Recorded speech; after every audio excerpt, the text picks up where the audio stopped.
జీవంలో దాటటువంటి శిక్ష లేదనేగా మతంలో నుండి బాగా ఆలోచించండి. ఇంతకన్నా ఇంకేం కావాలి మన జీవితాలు? అందుకని ఎంత గొప్ప అదృష్టం తెలుసా? ఏసుకెళ్ళి మీద దాకా అపవాది సాధారణ ఫిర్యాదు చేస్తే దేవుడు ఏమన్నాడు తెలుసా? అలాగా ఆయన దాని మాట ఎక్కడ కూర్చున్నాడా? నా బిడ్డ సంగతి నాకు తెలుసు. చెప్పాలి, నా బిడ్డ సంగతి నాకు తెలుసు. బాగా నువ్వు చెప్తావేంటి? నువ్వు ఇక్కడి నుంచి పొమ్మన్నాడా? అవసరమైతే ఏదైనా మురికి ఏదైనా ఉన్నా వెంటనే దూతలకు ఆజ్ఞాపించాడు. ఏసుకెళ్ళి అర్జెంట్గా లోపల తీసుకెళ్ళి వస్త్రాలకు ఉన్న మురికి చూసినప్పుడు వస్త్రాలు తీసివేసి దేహంలో శుద్ధి చేసి కొత్త వస్త్రాలు గురించి ఆ ముందు తీసుకురామాట. ఎఫెసీ సంఘం మాట, సంఘము కలంకమైనను ముడతైనను మరి ఎట్టుదైనను. చెప్పండి, అందరూ కలంకమైనను ముడతైనను మరి ఎట్టుదైనను తన ఎదుట వాక్యం చేత శుద్ధి చేసి ఉదక స్నానం చేయించి తన ఎదుట నిలబెట్టుకున్నట్టు శక్తివంతుడై ఉన్నాడు. హల్లెలూయా. ఈ మాటను బట్టి మనం మానవ మాత్రం వెట్టివారు చూపులు మాటలు తలపులు ఆలోచనలు ఏదో మరి పొరపాటు మానవ జీవితం జరుగుతూ ఉంటాయి. కానీ దేవుని సన్నిధి విడిచిపెట్టడం. ఎవరి సన్నిధి?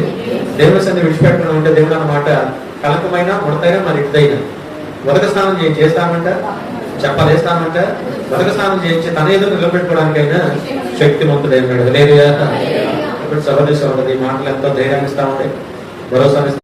విశ్వాసం ఇస్తారంట మరణంలో నుండి జీవంలోనికి నడిపించబడతాం. ఈ మాటను ఆధారం చేసుకుని ప్రార్థన చేసుకుని బ్రహ్మాండంగా దేవుడు నడుతాడు. ఈ లోకంలో అయ్యో దాడతారు. ఏంటి? నిప్పులు పోసి నిప్పుల మీద దాడతారు. నిప్పులు పోసి ఈ నిప్పులు దాడితే ఏమవుతుంది? ఎవరు అడ్డాట మరణంలో నుండి జీవంలో దాటాలి. లేదు, అది ఇప్పుడే చేసుకోవాలా? అక్కడ దాటాలంటే ఇక్కడ భక్తి చేయాలి ఉంటుంది. చెప్పాలి, అక్కడ దాటపడాలంటే ఇక్కడ భక్తి చేయాలి. అక్కడికి వెళ్ళాక దాటామంటే అక్కడ అవకాశం 16 అధ్యాయాలు అదే కదా. ధనవంతుడు అబ్రహాములు లాజరు పంపించాయా, చొక్క నీళ్ళు పంపించాయి అంటున్నప్పుడు అబ్రహాము చెప్పిన మాట ఏంటి మనకు అర్థమైంది కదా. అక్కడ వారు ఇచ్చరికి అక్కడికి రాకుండానట్లు రాసాలకుండానట్టుగా మధ్య పెద్ద అగాధం అబ్బాయి రావడానికి విధంగా లేదు. రాసాలకుండానట్టు చెప్పండి, అందరూ గట్టిగా చెప్పాలి. రాసాలకుండానట్టు కోసాలకుండానట్టు ఇటువారు అటువారు ఇటు రాకుండానట్టుగా మధ్యలో ఏముందంట? పెద్ద అగాధం. అందుకని ఆనాడు మనం దాటపడాలి అంటే భక్తి ఎప్పుడు చేయాలా? చెప్పండి, ఎప్పుడు చేయాలి భక్తి? చచ్చినా భక్తి చేస్తాడని కుదరదు. ధనవంతుడికి బుద్ధి వచ్చింది. ధనవంతుడు భక్తి చేయడానికి రెడీగా ఉన్నాడు. ఎంత భక్తి ఎప్పుడు చేస్తానంటాడు? జీవం పోయినాక నీకు ఎంత బుద్ధి ఎత్తుతాడేమో. బుద్ధి ఎప్పుడు రావాలి? తప్పని కుమారుడు బుద్ధి ఎప్పుడు వచ్చింది? సత్యాక రావాలి. చావక ముందే వచ్చింది. చావక ముందు వచ్చింది కనుక తండ్రి దగ్గరికి వచ్చాడు కనుక మనం దీవించబడ్డాడు. అదే చచ్చినాక బుద్ధి ఉపయోగం లేదండి. మన ఈ మధ్య కూడా నేను చెప్పాను కదా. తర్వాత ఎంత తాపత్రయపడతాను. ఆ తర్వాత నా సహోదరులు ఉండారు, ఆలమంపి అని ఏదో చెప్తున్నాడు. లేకపోతే ఏది కుదరకపోతే సచ్చినాలు ఎవరో లేపమంటే చచ్చినాలు అంటే లేపి పంపితే తింటారు. మామూలుగా యేసుప్రభు చెప్తేనే ఎంత లేదు. చనిపోయి బంధించి తిరిగి లేచిన సజీవుడైన మామూలు పోయినా యేసుక్రీస్తు మాట నమ్మకం ఇంకెవరు మాట వింటారు? లేదా సరే, అర్థం చేసుకుని ఆలోచన కలిగి ముందుకెళ్తాం. ఒక మాట 2 మాటలు చూసి ముగించేద్దాం. చూడండి, యెహెజ్కేలు గ్రంథం 18వ అధ్యాయం 27 వచ్చింది చూడండి. యెహెజ్కేలు గ్రంథం 18వ అధ్యాయం 27 వచ్చింది. మరియు దుష్టుడు వచ్చిన దుష్టత్వం నుండి మరలి నీతి న్యాయములను జరిగించినట్లుగా లేదు. చెప్పాలి ఏంటంటే దుష్టుడు తాను చేస్తున్న దుష్టత్వం నుంచి మరలితే కలియదుగా. దీన్ని బట్టి మీకు అర్థమైంది కదా. ఏదన్నా దేవుడికి ఇష్టం లేని దుష్టత్వం మనం చేస్తున్నాం అనుకోండి, ఎవడన్నా దాని నుంచి మనమే మరలాలి. మనమే మరలితే నా నుంచి నువ్వు విడుదల పొందితే తిరిగి నీతి న్యాయం నువ్వు జరిగించగలిగితే నీకు శిక్ష లేదంటాడు దేవుడు. లేదుగా. చెప్పండి, ఏం లేదంట? శిక్ష లేదు నీకు. శిక్ష కొట్టువేయబడు. శిక్ష ఏం చేయబడింది? ఎందుకని నువ్వు మారేవుగా. నువ్వు ఎవరికి చెడు చేయట్లేదుగా, నువ్వు ఎవరికి కీడు చేయట్లేదుగా, ఎవరికి దుష్టత్వం చేయట్లేదుగా, ఎవరిని మోసగించట్లేదుగా, ఎవరి గురించి అబద్ధ సాక్షి నువ్వు చెప్పట్లేదుగా, ఎవరి మీద నింద మోపట్లేదుగా.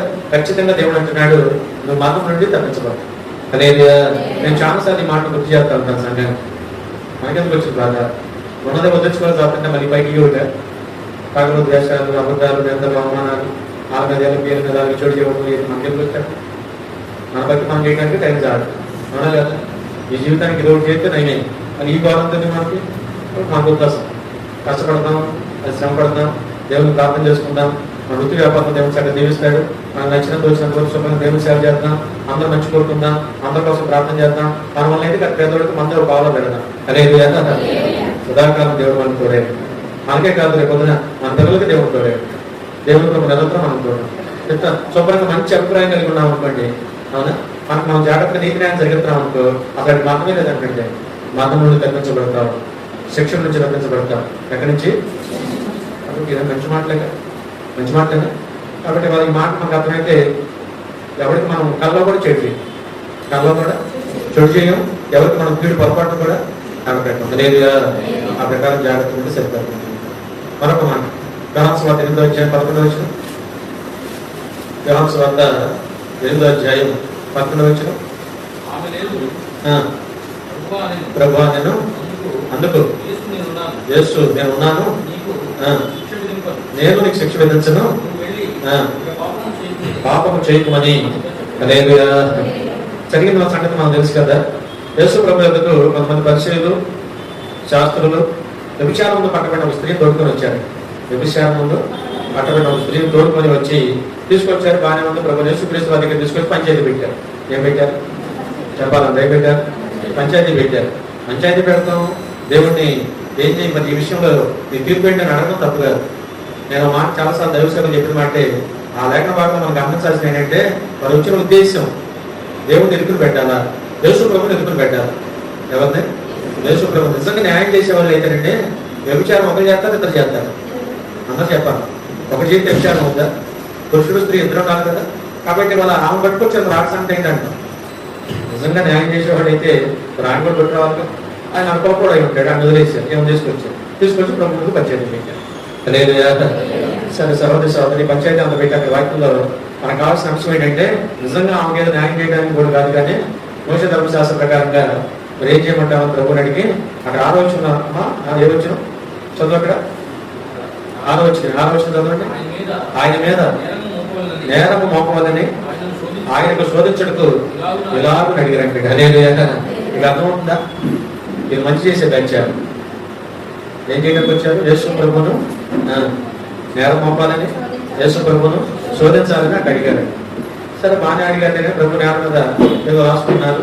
ప్రభు ఆ విధంగా మళ్ళీ అడుగుతుంటే ప్రభు అన్నారు, మంచిదే మోషే ధర్మశాస్త్ర ప్రకారంగా ఆమె దేవుడి ధర్మశాస్త్రం చెప్పినట్టు రావతో కూడా చంపచ్చు, మరి పాపం లేనివాడు ఆ పని చెప్పని ప్రభు చెప్పారు. ఏం లేనివాడు చెప్పండి? పాపం లేనివాడు మొదట రాయి వేయించిన ప్రభు చెప్తే ఒకరి వల్ల కాదు. కాసేపం తర్వాత అందరూ ఎవరికాడు రాళ్ళు అక్కడ పడేస్తారు. రాళ్ళకి పడేసి ఒక్కడు కూడా ధైర్యం సార్. నేను అనుకోవడం ఎవరికాడు అనుకుని ఉంటాడు, నువ్వు వేయొచ్చు కదా అని ఎవరికారు ఒకరినొకరు చెప్పుకొని ఉంటారు. ఎవరికి ధైర్యం చాలా తెచ్చిన వాళ్ళు అక్కడ పడేసి ఒకరు కూడా అమ్మాయి రాయలేక అందరూ వెళ్ళిపోయారా? నేను ఒక మాట అడుగుతాను, శిక్షించడానికి లోపల ఎవరు సరిపోతుంది? శిక్షించే అంత అర్హత ఇంకెవరికైనా ఉందా? అందుకని యేసు ప్రభు కాసేపు తర్వాత అమ్మ మరి పేరు అంటున్నాడు చూడండి, అక్కడ 9వ వచనం చదవండి. వారు ఆ మాట విని పెద్దవారు మొదలుకొని చిన్నవారి వరకు ఒకరు వెంట ఒకరు బయటకు వెళ్ళిపోయారు. యేసు ఒక్కడే మిగిలిను. ఆ స్త్రీ వారి మధ్య నిలవబడి ఉండెను. యేసు తల ఎత్తి చూచి, అమ్మా వారు ఎక్కడున్నారు? ఎవరును నీకు శిక్ష విధించలేదా? హల్లెలూయా. ఎవరు నీకు శిక్ష ఎవరి వల్ల అవుతాయండి? నేను అడుగుతాను ఈ రోజున, ఎవరి వల్ల అవుతుంది శిక్ష? వాక్యంలో అదే రాయబడింది. ఈ రోజున ఏదన్నా ఎవరన్నా శిక్షించాలంటే అధికారం ఆయనకు మాత్రం ఉందంటే. హల్లెలూయా. చెప్పండి, అధికారం ఎవరికి ఉంది? నిజంగా శిక్ష ఎవరికనే పాపం లేనివాడు శిక్షించాలి. పాపం లేనివాడు ఎవరు? ఆయన తప్ప ఎవడు ఉంటాడు? వాక్యం రోమపతి రాముడు చక్కటి మాట ఉంది కదా, నీతిమంతుడు లేడు, ఒకడో లేడు, అందరూ పాపం చేసి దేవుడు అనుకుంటున్న మహిమను పొందుకోలేకపోతున్నాను వాక్యం ఉంది. నీతిమంతుడు ఒకడే, ఆయన మన ప్రభు అయినా. చెప్పాలి, మన ప్రభు అయినా యేసు క్రీస్తు. ఒకవేళ ఏదైనా శిక్ష విధించాలంటే అర్హత ఆయనకు ఉందంట. నేను అర్హత ఎవరికి? ఎవరికి? ఇది అధికారం దాకా చెప్పాడు ప్రభు మాట చెప్పి, ఎవరు నేను శిక్ష విధించలేదు ఆయనకి. చదవండి. అడిగినప్పుడు లేదు ప్రభు నేను అందుకు యేసు నేను. హల్లెలూయా. చూడండి ఎంత బాగుంది. నేను నిన్ను, నాకు అధికారం ఉంది కానీ నేను కూడా నేను శిక్షించడానికి రాలా, రక్షించడానికి వచ్చినవాడు. చెప్పండి, శిక్షించడానికి వచ్చినవాడు. ఏం చేయడానికి వచ్చాడు? రక్షించడానికి వచ్చినవాడు. ఒకటే అన్నాడు, ఇక వెళ్ళి ఇక ముందు పాపం చేయను, వెళ్ళి ఇక ముందు నువ్వు పాపము చేయకుండా ఉండు, నేను కూడా నేను శిక్ష విధించను. మీరు ఇందాకే చెప్పాను, క్రీస్తు యేసునందు వారికి ఏ శిక్ష లేదు. అదే అందులో చూసాం. నువ్వు ఏదన్నా లోటుపాటు ఏదైనా ఉంటే దాని నుంచి నువ్వు మరలేమనుకోండి, నీతి న్యాయం జరిగించామనుకో, నీకు శిక్ష లేదు కదా, శిక్ష తప్పించబడతాడు. ఇందాక ఒక మాట ఉంది, దేవుడి మాట విని ఆయన విశ్వాసం ఉంచామనుకోండి, వాడి మతంలోని జీవంలో దాటున్నాడు, వాడికి శిక్ష లేదు, వాడికి శిక్ష లేదు. అదే కదా ఈ వాక్యం నన్ను ఆధారం చేసుకున్న సహోదరిగా మన మొదటి వారు భక్తులు మరి ఆ విధంగా దేవుని సంఘాలను ఎలా చక్కగా జీవించారు. ఏ కష్టం వచ్చినా, ఎదురు ఇబ్బంది వచ్చినా, ఏ శ్రమ వచ్చినా, బాధ వచ్చినా, వస్త్రహీనత వచ్చినా, ఏ స్థితిగతులతో కూడా దేవుడు విడిచిపెట్టకుండా క్రీస్తు నందు వారు ఎలా ఉండాలో మనం వారిని ఆదర్శం తీసుకొని నిజంగా మన జీవితాలు కూడా దేవునిలో స్థిరం చేసుకోగలిగితే సదాకాలం మన ప్రభు మనకి తోడేది. మనకి దేవుడితో దేవుడి కృపలో నిజంగా దేవుడు గొప్ప ధన్యత ఇచ్చాడు. నేను చాలాసార్లు మీతో చెప్పే మాట, వాళ్ళు యేసుక్రీస్తుని కలిగిన వారు ఎంతైనా అదృష్టవంతులైనాడు. ఒక మాట, క్రీస్తు యేసునందు ఈ నిరీక్షణ మన అన్నిటికీ సిగ్గుపరచదు. ఈ నిరీక్షణ మన అన్నిటికీ కూడా సిగ్గుపరచడం అంత గొప్ప దేవుడు కలిగిన మన కోసం. కాబట్టి చక్కగా దేవుని పని చేయండి, దేవుని ఉండండి, దేవుని ఆశ్రయిద్దాం, దేవుని అనుకుంటారు ఉందాం.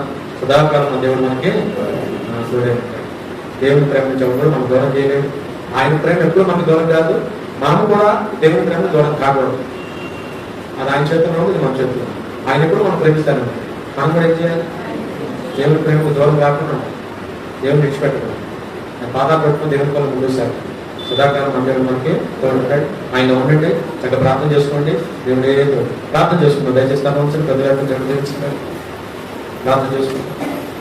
పరిశుద్ధ ప్రాముఖ్యంగా సర్వశక్తివంతుల ఆశీర్వాద కారణంగా మరో చక్కని సాయంత్రం అవకాశం మాకు మీరు కలుగు చేసి విధానం పెట్టి విధానం ఎంతైనా గొప్ప దేవుడు, నమ్మదగిన దేవుడు, సహాయం చేసిన